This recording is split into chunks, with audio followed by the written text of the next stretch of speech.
Boa noite, irmãos. Graça e paz a todos quantos estão aqui na nave e aos que nos acompanham através dos canais das mídias e aos irmãos que estão ouvindo através das ondas da Taperoá FM. Que a graça do Deus bendito esteja enchendo os vossos corações nesta noite deste dia, e que toda ansiedade, angústia, pavor, desesperança seja preenchido com o calor do Espírito Santo. Pastor Luiz Antônio, como os irmãos devem saber, está lá na congregacional Ebenezer, trazendo a palavra de Deus, e nos imbuiu desta sublime responsabilidade. E que responsabilidade podermos estar aqui com a Bíblia aberta para expô-la. E deixa eu dizer uma coisa para você que está me ouvindo.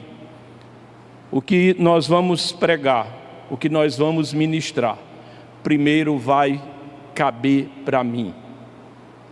Vai ter que surtir efeito em mim. Vai ter que trabalhar no meu coração, na minha vida e nas suas vidas. Amém? A mensagem que Deus nos concedeu para compartilharmos nesta noite está no livro de 1 Samuel, capítulo 7. Um livro do compêndio histórico da Bíblia. Samuel, capítulo 7.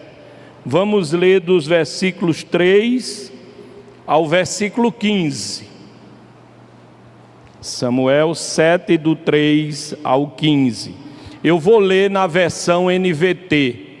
Se os irmãos ali do controle puderem colocar aqui versão NVT, que é uma linguagem bem explícita, que deixa-nos bem a par do contexto, do que o autor queria nos transmitir.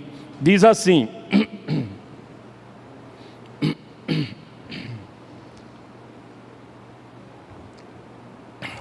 Então Samuel disse a todo o povo de Israel: se de fato vocês desejam de todo o coração voltar ao Senhor, livrem-se de seus deuses estrangeiros e de suas imagens de Astarote, e volte o coração para o Senhor e obedeça somente a Ele.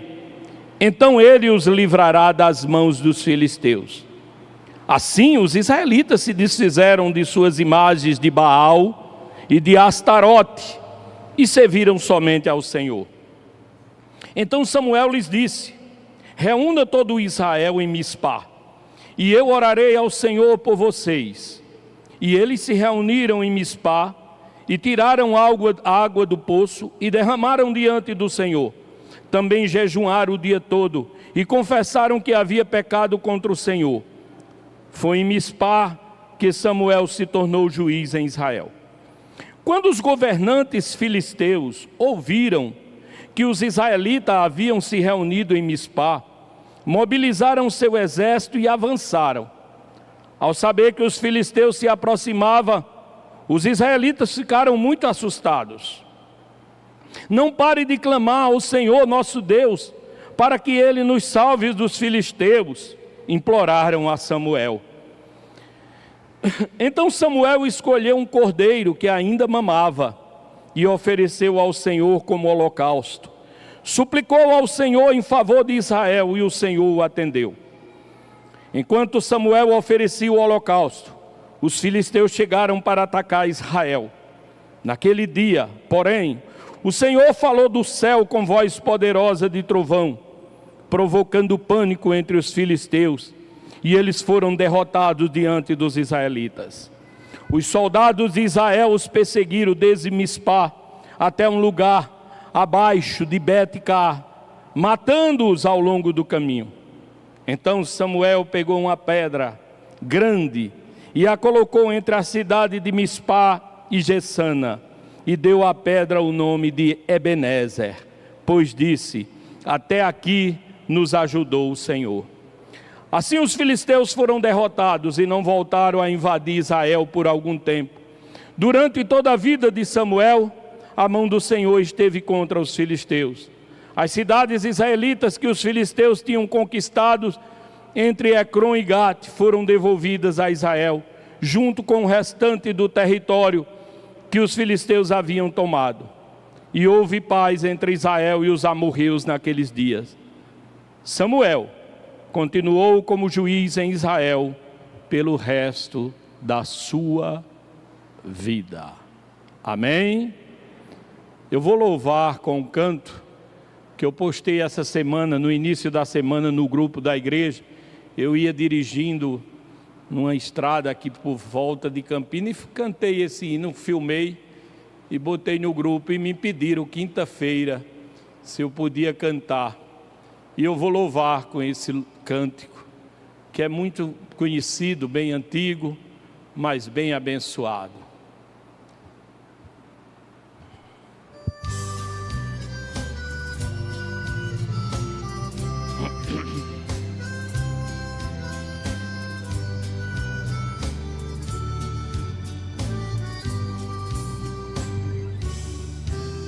Divino companheiro no caminho, tua presença sinto logo ao transitar.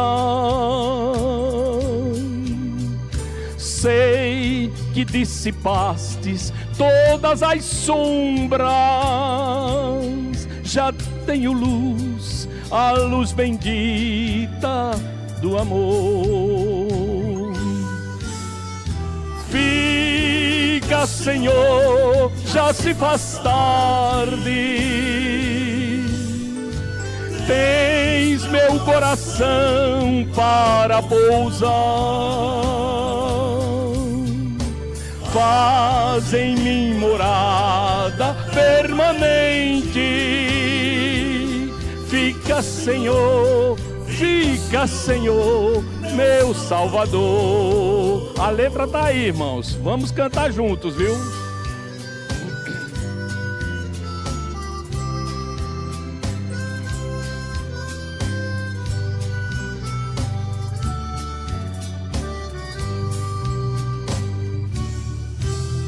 A sombra da noite se aproxima e com ela o tentador vai chegar. Não me deixes só no caminho. Ajuda-me até chegar. Toda a igreja.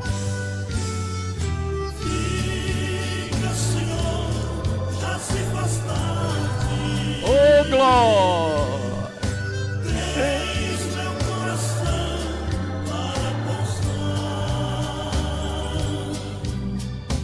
Faz em mim morada permanente. Fica, Senhor, meu Salvador. Novamente. Fica, Senhor, já se faz tarde. Tens meu coração, oh glória. Faz em mim morada permanente. Fica, Senhor, meu Salvador.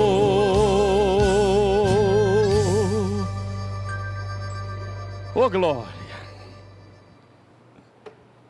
Irmãos, que momento difícil o povo de Deus estava vivendo.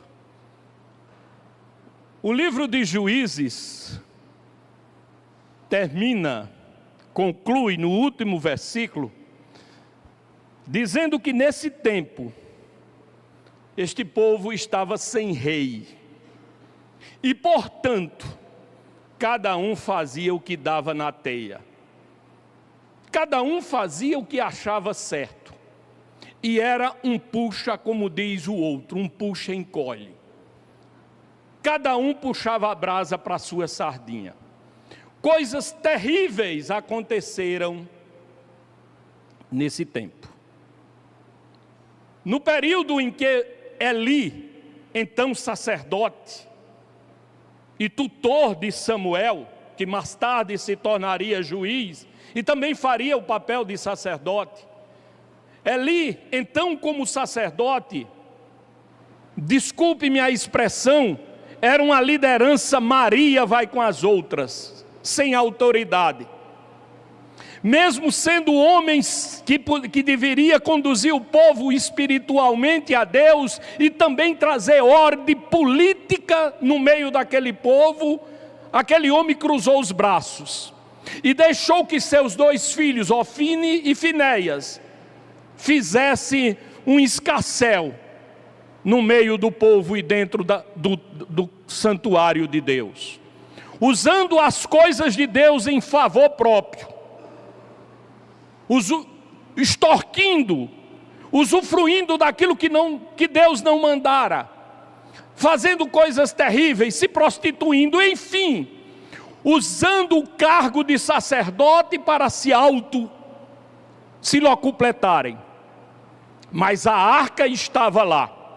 Sim, a arca que tinha as pedras, as tábuas com a lei, com a vara de Moisés, o símbolo do poder, o símbolo temido por todos, a presença do Altíssimo, do Deus da aliança, do Jeová, de Yahvé, estava lá. Então eles podiam tudo. E entraram em luta com os filisteus naqueles dias. E tiveram uma derrota. Mas tiveram uma ideia fabulosa, achavam eles. Nós temos a arca. Nós temos Deus. Vamos lá que vamos vencer. Determinam aos 2 sacerdotes. Olha quem? Ofni e Finéias. Peguem a arca e levem lá para o acampamento. Para o fronte. Que nossa vitória é certa. E levaram a arca. E quando a arca chega, que os soldados no fronte veem a arca chegando, diz a Bíblia que foi uma gritaria tão grande, uma alegria. Eita, a arca vai nos salvar, a presença de Deus. E foi aquela gritaria que a terra tremeu. Os filisteus no seu acampamento ouviram aquela gritaria, disseram: eita, os deuses estão visitando eles, e ficaram com medo. Porque é assim mesmo, gente. O inimigo, mesmo o homem de Deus, a mulher de Deus, quem serve a Deus, mesmo estando enfraquecido muitas vezes pelas lidas ou pelo pecado, mas se tem a presença de Deus na sua vida, ele ainda assim mete medo no inimigo. Mas os filisteus foram encorajados a encarar e enfrentar Israel naquela hora. E o que aconteceu?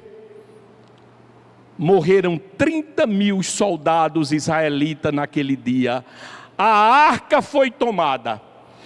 O restante volta derrotado para Mispá, para Siló. Chega lá para dar notícia a Eli, que já tinha 90 e tantos anos. Já estava caduco, sentado numa cadeira. Diz a Bíblia que ele era muito gordo. E a pessoa que vem com a notícia já passa nas ruas da cidade dizendo: a arca foi tomada, a arca foi tomada. E o alarido foi grande, a zoada foi grande. Antes dele chegar lá, Eli já disse: eita, que zoada é essa? O que barulho é esse que está vindo da rua? E quando aquele mensageiro chega, diz: olha, nós perdemos a batalha, teus filhos morreram e a arca foi tomada. Quando ela ouviu a notícia, ele nem se portou tanto com a morte dos filhos, mas quando ela ouviu, olha como o simbolismo, olha como a religiosidade é uma coisa que exacerba, que cega.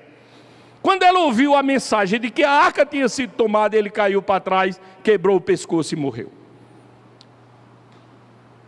Enfim, que situação difícil. Quantas pessoas que abrem a Bíblia no Salmo 91 e deixa dentro de casa como amuleto, porque vai livrá-la. Vai não.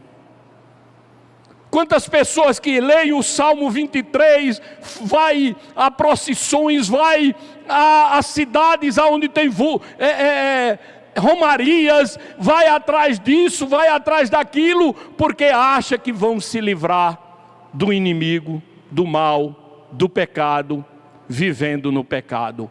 Vão não. Porque a arca, símbolo da presença de Deus, estava no meio daquele povo, mas foi tomada e foi levada para a terra inimiga. Passou lá 7 meses. Não deu certo para os filisteus a presença daquela arca lá. Isso vai ser outra pregação. 7 meses depois ela volta. E é aqui nesse contexto que nós nos encontramos.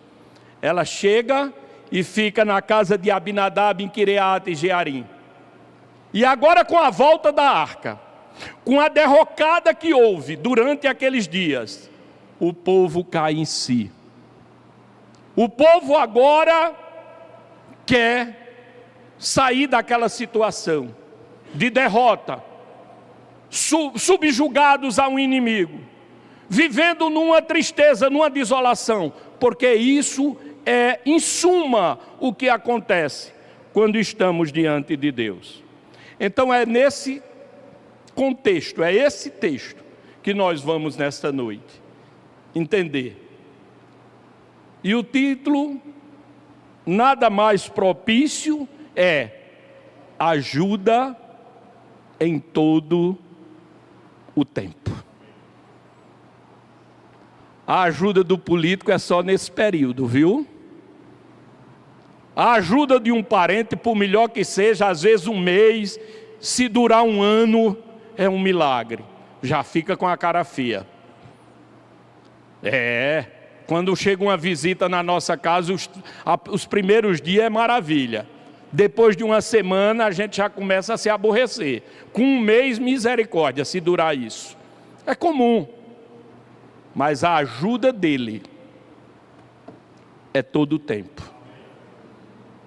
É sem medida, sacudida, recalcada e transbordante. Amém? Então, o que primeiro nós vemos aqui nesse texto? Repare o que, do versículo 3 ao versículo 5. Então Samuel disse a todo o povo de Israel: se de fato vocês desejam, percebam, de todo o coração voltar ao Senhor, livrem-se dos seus deuses estrangeiros e das suas imagens de Astarote. Volte o coração para o Senhor e obedeça somente a Ele. Então Ele os livrará das mãos dos filisteus. Assim, os israelitas se desfizeram das imagens de Baal e de Astarote e serviram somente ao Senhor. Aliás, versículo 3 e 4. A primeira coisa que temos que fazer é nos livrar do mal. É fugir do mal, até mesmo da aparência do mal. É banirmos da nossa vida os ídolos.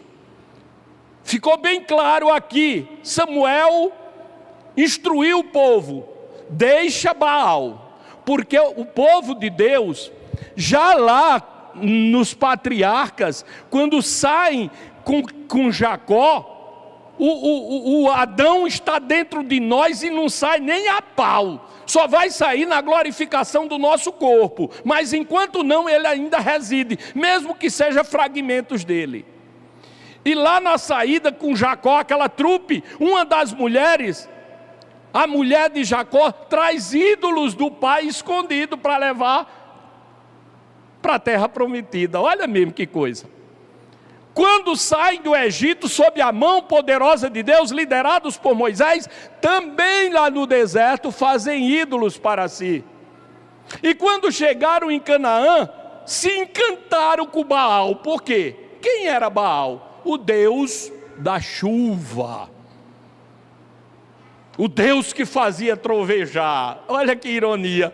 Deus vence os adoradores de Baal com um trovão, com uma tempestade.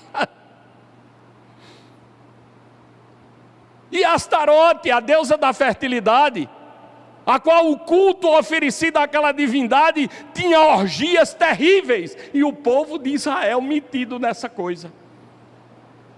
Então o homem de Deus, Samuel, instrui: a primeira coisa que vocês têm que fazer se querem a presença de Deus, apartem-se do ídolo, joguem fora, joguem no lixo. Hoje nós não temos Baal, hoje nós não temos Astarotes, mas temos inúmeros ídolos nas nossas vidas, e o primeiro deles somos nós mesmos.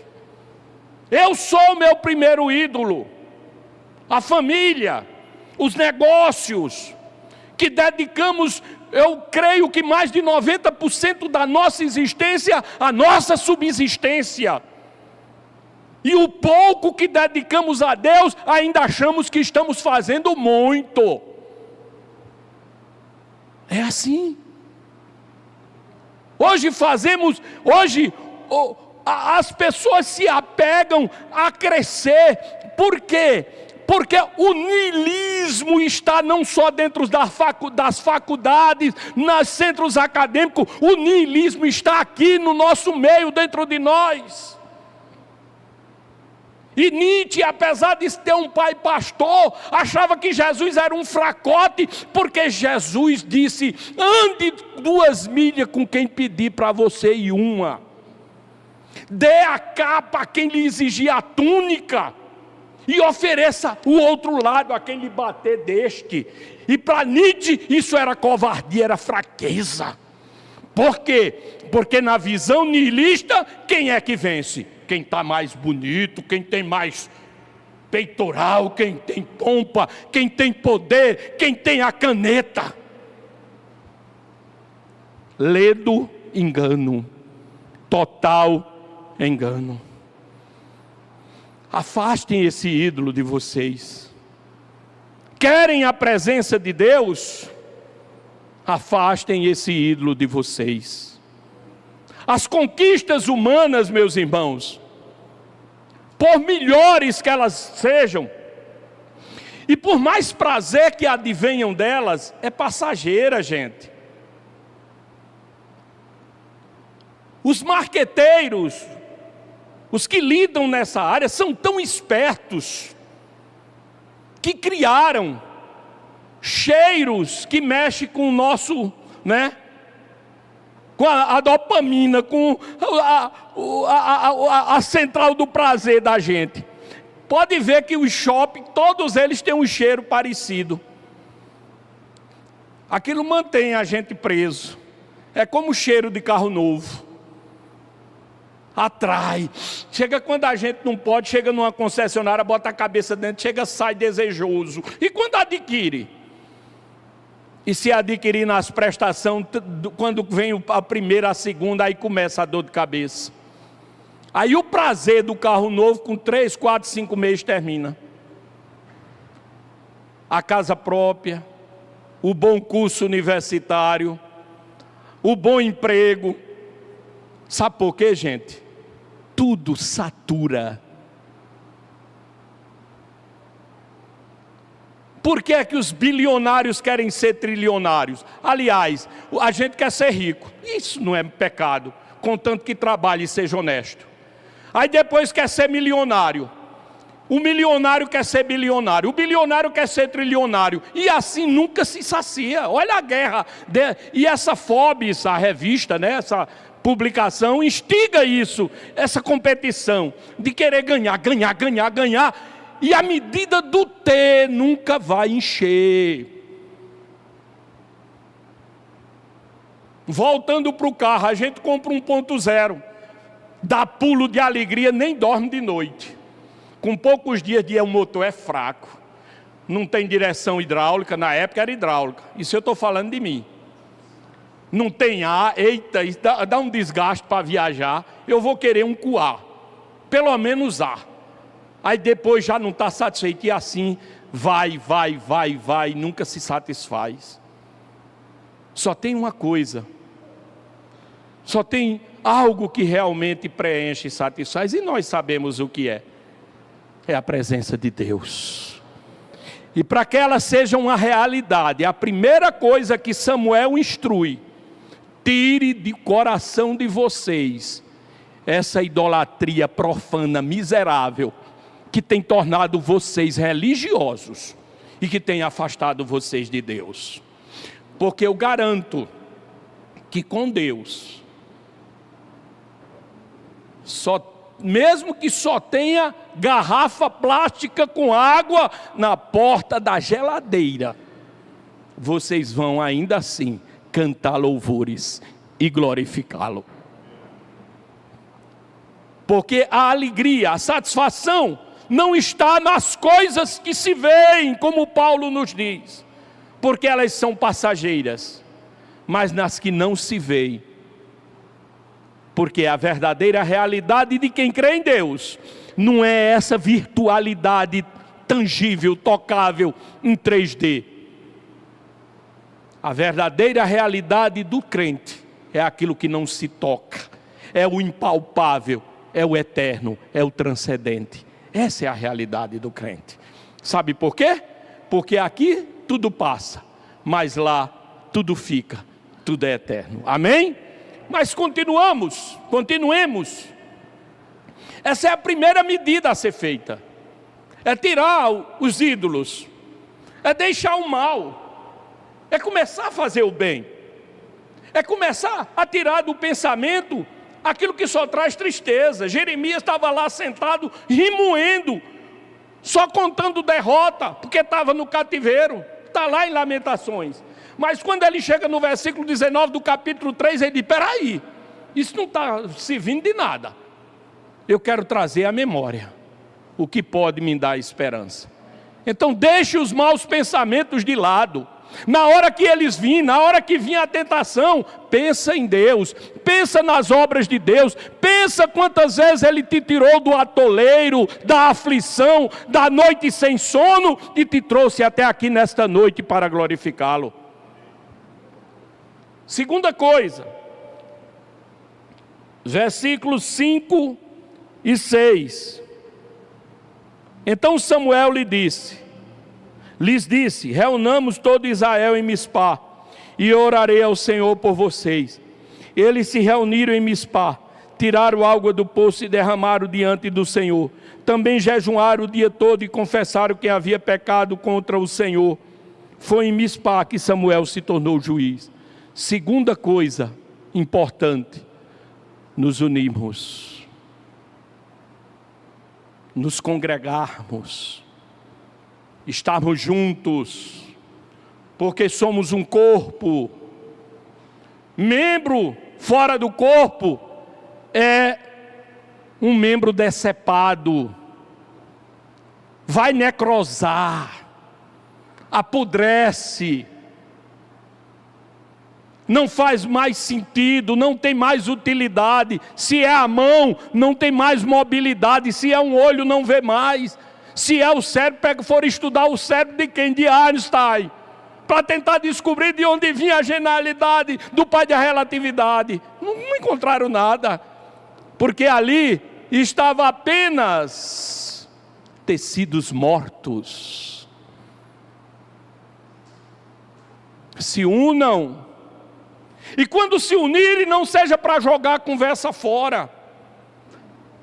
O propósito de se unir não é para contar os últimos acontecimentos de Brasília, da Suprema Corte, do Executivo. Não, isso nos fere, isso deixa a gente indignado, mas não, o motivo, o real motivo, a grande finalidade para nos reunirmos e estar aqui nesses 2 versículos é para buscar ao Senhor, é para orar, é para confessar nossos pecados. Eu sei que Deus sabe. Eu decepciono minha família, você decepciona seus entes queridos, porque eles nos vê por fora e não sabem o que a gente é capaz de aprontar. Mas Deus nos vê por dentro e sabe o que aprontamos, então Ele não se decepciona nunca. Porque a decepção é exatamente aquela interjeição de espanto, quando a gente vê alguém que a gente pensava ser assim e é assado. Eu não acredito. Jamais Jesus vai olhar para a gente e dizer: Josinaldo, eu não acredito. Sabe por quê? Ele sabe quem eu sou. Ele sabe a peça que eu sou. Ele sabia Pedro quem era, desde o começo. Por isso Pedro disse: Senhor, tu sabes tudo, mas tu sabes também que eu te amo. Tu sabes que eu fui covarde, tu sabes que eu menti, tu sabes que eu manchei o apostolado, mas tu sabes também que eu te amo e quero me recuperar dessa fraqueza. É isso que Deus quer, confesse.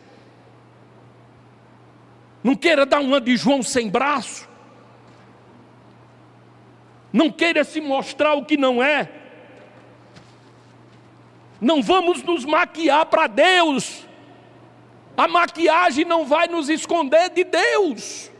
A roupa, o perfume, a posição social, a boa moradia, a fluência no falar, a intelectualidade, um QI alto, o que é ou o que há, não importa qual seja o elevado consciente que você tenha nessas áreas. Isso não vai fazer você melhor nem pior para Deus. Sabe por quê? Porque Ele não é comprado por essas coisas. Só há uma coisa que agrada a Deus: servos que obedecem. Então, a situação era crítica. O estado era de imoralidade, de perversidade, de distanciamento de Deus e de subjugo a uma nação inimiga. Mas o profeta diz, o sacerdote e o juiz Samuel: tire os ídolos, afastem-se do mal, e agora se reúnem. E nessa reunião se juntem com um só propósito: busquem a Deus, confessem seus pecados. E olha o que é que acontece quando o povo de Deus se reúne. Versículo 7 em diante. Versículo 7 e o 8. Quando os governantes filisteus ouviram que os israelitas haviam se reunido em Mispá, mobilizaram seu exército e avançaram. Ao saber que os filisteus se aproximavam, os israelitas ficaram assustados. Vamos parar aqui. Perceberam qual foi a ação ou a reação do inimigo à ação do povo de Deus se juntar para buscar a Deus? Qual foi a reação? Animosidade. Atacar, destruir, ofender. É diferente dos dias de hoje, meu irmão. O que foi que Jesus nos orientou, nos alertou? Se odiaram a mim, também odiarão a vocês. Se perseguiram a mim, perseguirão a vocês. Porque a amizade de Deus é inimizade para o mundo, e vice-versa. Não temos que estar preocupados com o aplauso da sociedade. Nós estamos numa contracultura, meu irmão, ou você não entendeu isso? Evangelho não é massagear ego de autoridade, nem de ricaços, nem de quem quer que seja. Evangelho é confrontação, é trazer o indivíduo à realidade, é mostrar que ele está desesperadamente perdido e que precisa desesperadamente de Deus e da salvação que veio por Cristo Jesus. Isso é evangelho, é simples, não precisa de coisas mirabolantes, não precisa da pirotecnia dos pregadores de televisão, desse iê todo, desses tiradores de proveito que usam a Bíblia e a palavra de Deus, ou seja, as coisas de Deus, como verdadeiros vendilhões do templo. Vocês lembrem que foi a única vez que Jesus deu pancada, chicoteou esbravejou foi quando chegou no templo e encontrou os vendilhões, aqueles que querem tirar vantagem de Deus, aqueles que querem se locupletar em nome de Deus. E hoje são muitos líderes com essas características, e muitos estão na manada, seguindo, feito gado.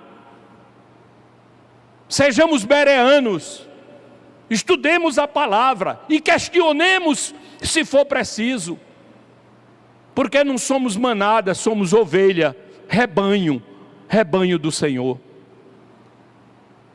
E quando nos levantamos e quando nos reunimos para fazer a obra de Deus, fique certo que não vai haver apoio desse sistema que está aí fora.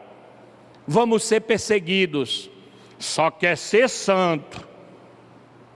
Olha, fez tudo que não presta, agora quer ser direito. Deviam agradecer a Deus, né? Porque se o indivíduo era bandido, é um a menos para tirar a vida dele ou do ente querido dele. Mas não, parece que quer ver o indivíduo na criminalidade, mesmo que tire a vida do pai ou da mãe ou do filho.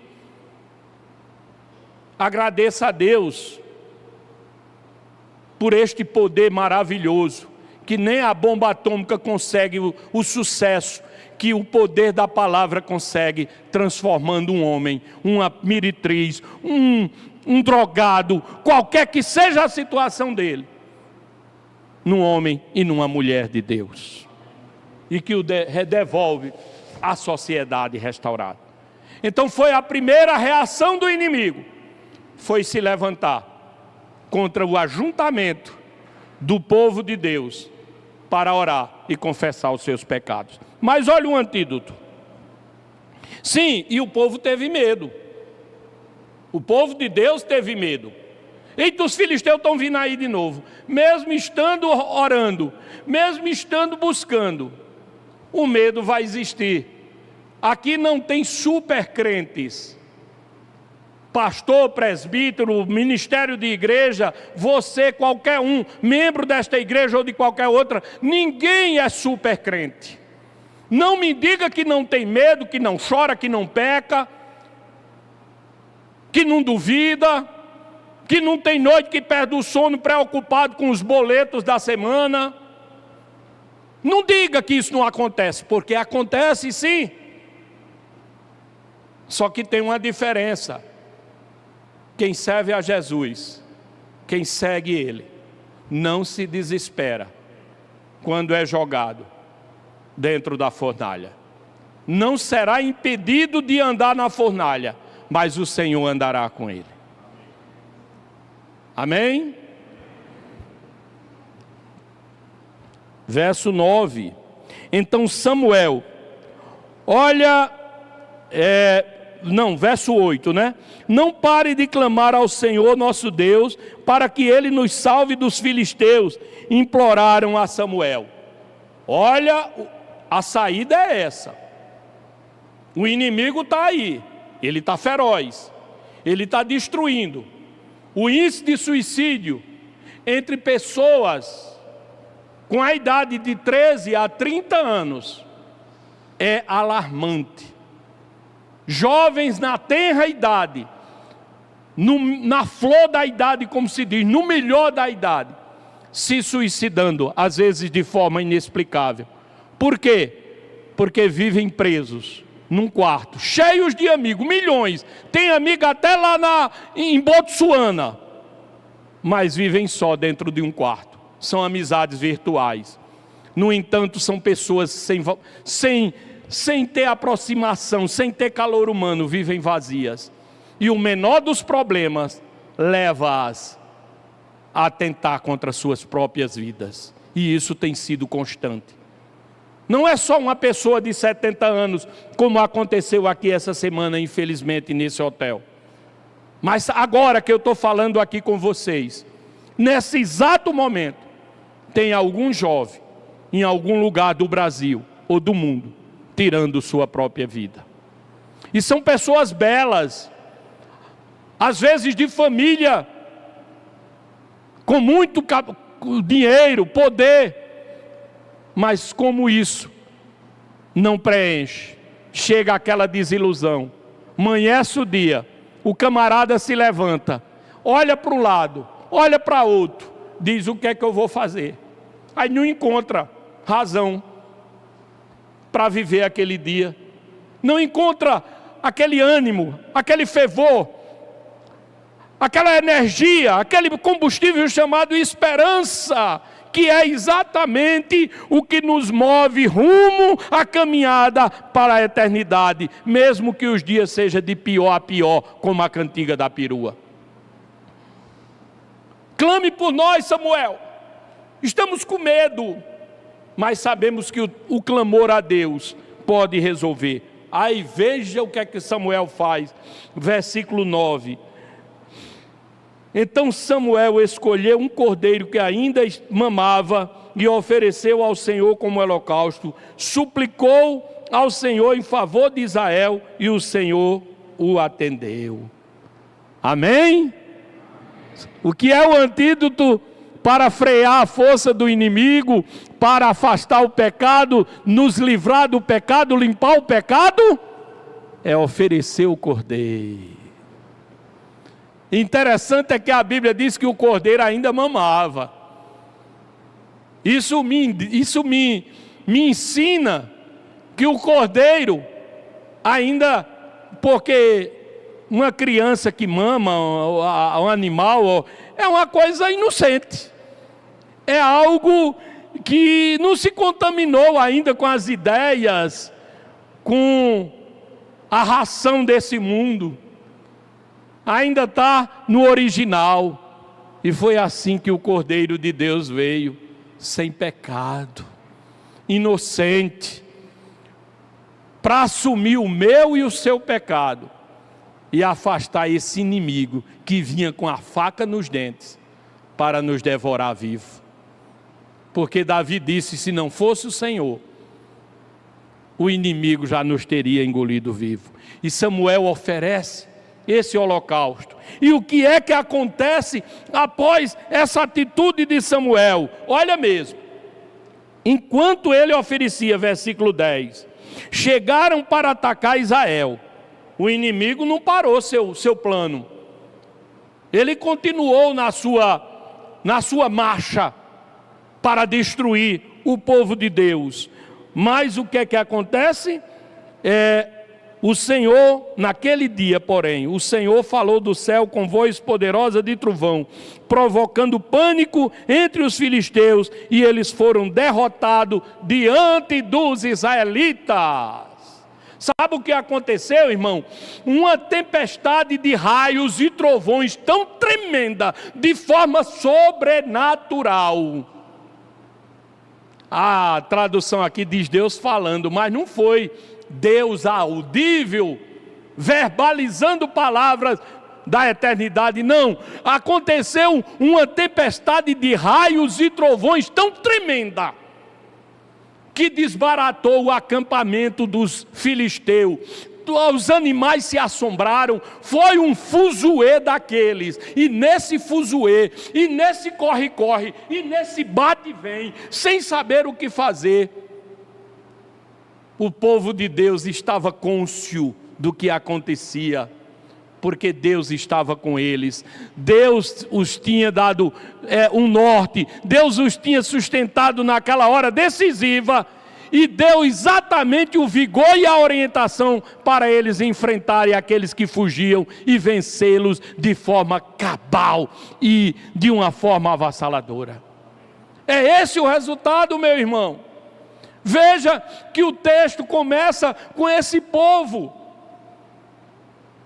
apegado a ídolos, vivendo numa circunstância difícil, do esvaziamento de Deus, mas agora que esse povo reconhece que precisa de Deus, buscam o homem de Deus, invocam a Deus, fazem um sacrifício correto, ou seja, oferecem um culto devido a Deus, a coisa muda. Será diferente hoje?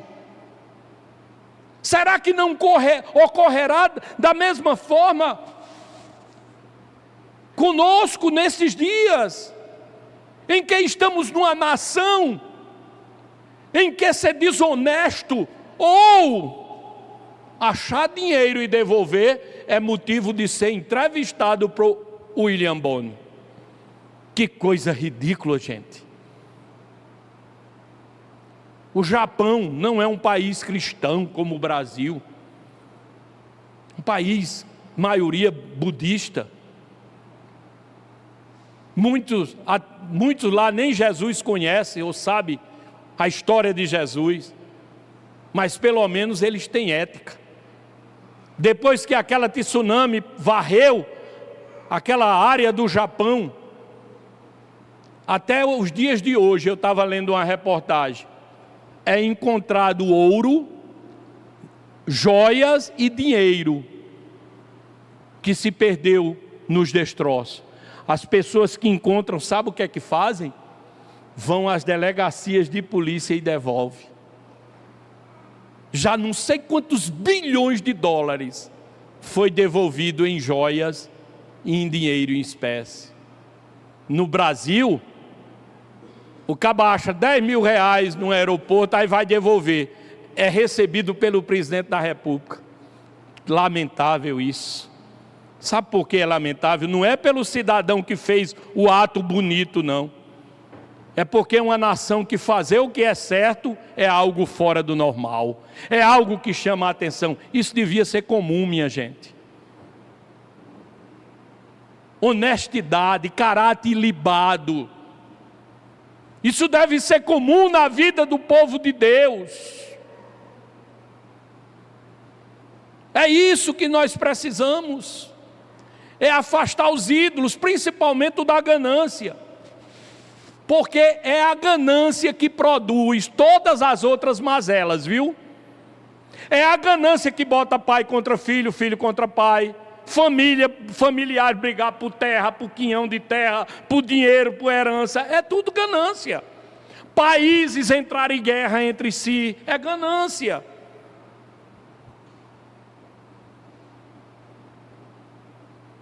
Tendo o que comer e o que vestir, esteja contente. Agradeça a Deus por isso.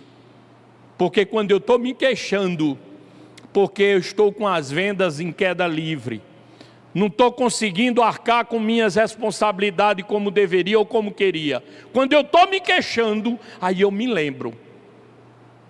Como eu contei hoje de manhã aqui na escola dominical, na classe.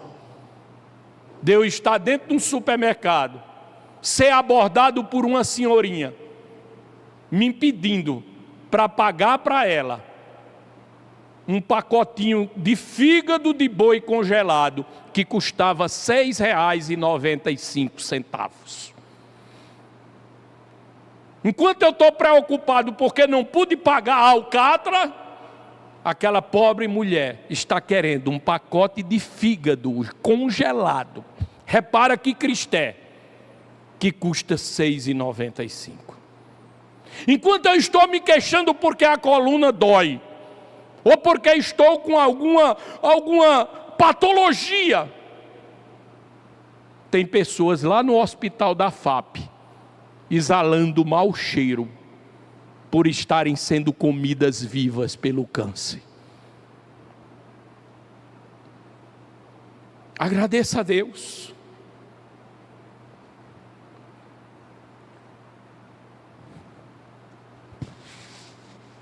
Porque sempre vai ter situações muito piores que a nossa.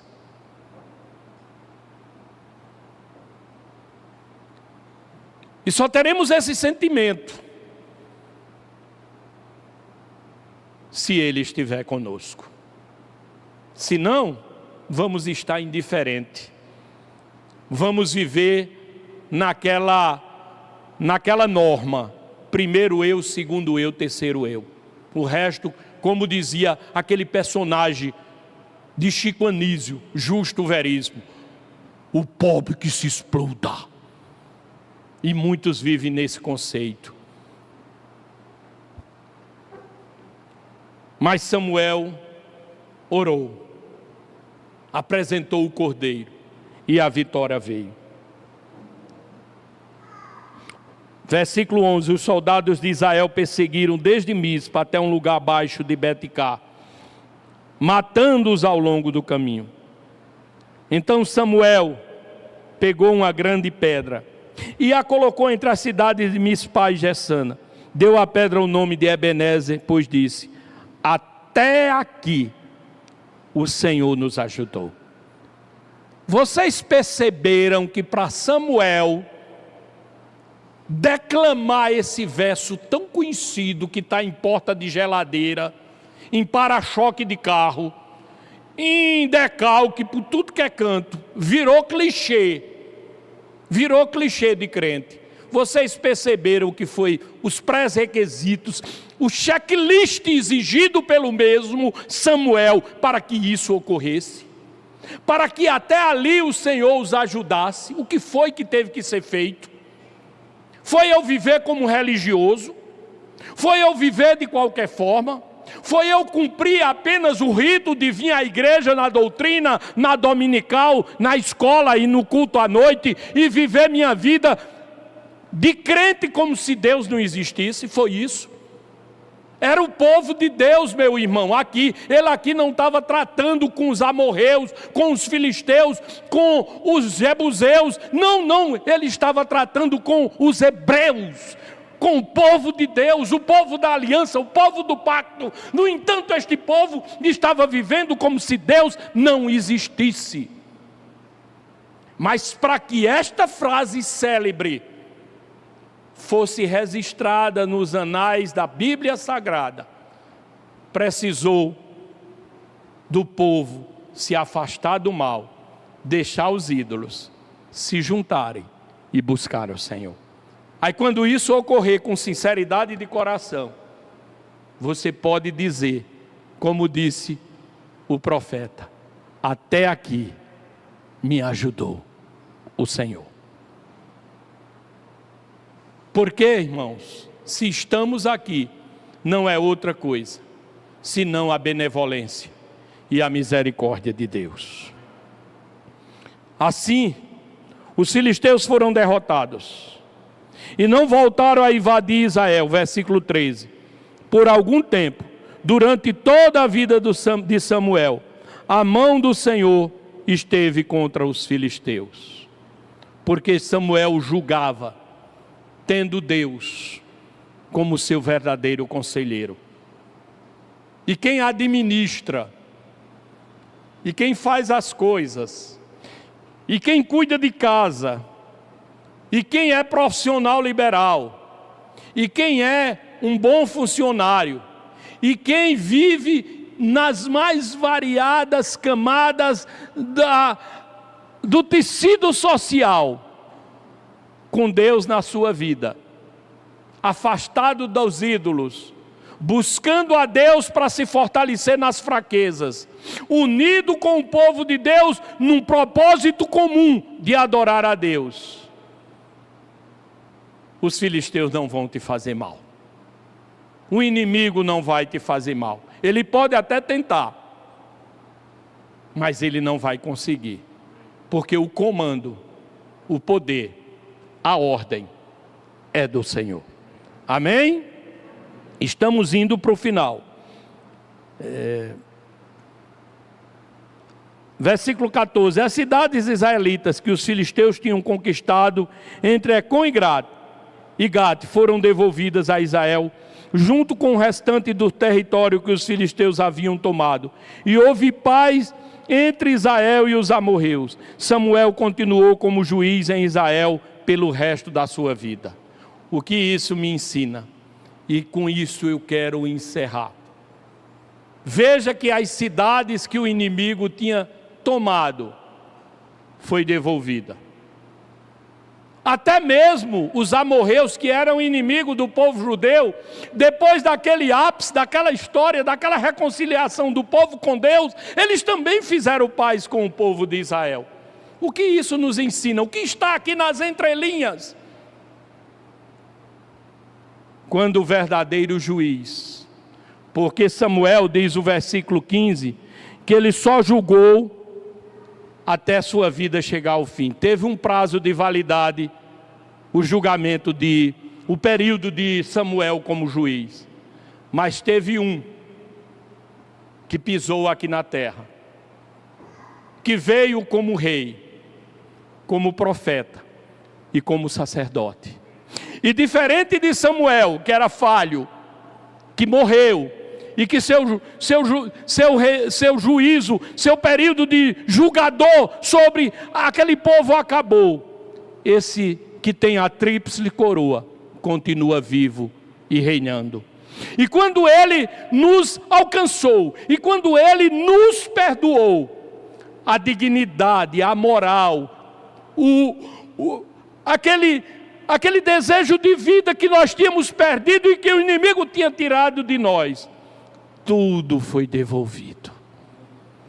Ele nos restaurou tudo. Lembrem-se, Jó perdeu os filhos, mas depois teve tudo, e diz que os outros filhos ainda foram, que deram mais alegrias do que aqueles que ele havia perdido, porque quando Deus dá, quando Deus faz, Deus só faz bem feito. Deus não faz nada pela metade. E quando Jesus veio, Ele trouxe aqui, a Bíblia diz que os amorreus fizeram paz com os israelitas. Era algo impensado, era algo que não podia acontecer. Exatamente quando Jesus veio, o seu reinado, o seu ministério, Ele trouxe a paz para todos. Ele uniu brasileiros com africanos, com judeus, com canadenses, com australianos, com europeus. Agora em todas as partes do mundo, pessoas de todas as raças, tribos e nações vivem debaixo do mesmo cajado, vive conduzido pelo mesmo Senhor, pelo mesmo pastor, numa mesma paz, numa mesma harmonia, buscando um mesmo bem comum, que é estar para sempre com Ele na glória eterna. Dos dois povos, Ele uniu e os fez um. Essa é a ação do Espírito Santo. Este é o que vai acontecer. Não vai ter aquilo de tomar um remédio e ter aquela reação, como é que chama? Quando se toma um remédio que tem uma reação adversa. Efeito colateral. Efeito colateral. Não. O efeito da salvação de Cristo na vida do ser humano é trazer esses benefícios que foram trazidos aqui para os judeus nos dias de Samuel. Então, meu irmão, alenta teu coração, porque Samuel foi um juiz de mão firme, temente a Deus, que ungiu Davi, que seria um dos maiores ou o maior rei de Israel. Mas Samuel morreu, está enterrado e ninguém sabe aonde. Mas Jesus, o profeta, o rei e sacerdote, está vivo, tem restaurado nossas vidas, tem cuidado de nós. E hoje, nesta noite, em Campina Grande, em 2024, no dia 29, penúltimo dia do mês de setembro, podemos dizer a frase que foi dita há mais de 3.000 anos atrás: até aqui nos ajudou o Senhor. Que Deus continue nos abençoando.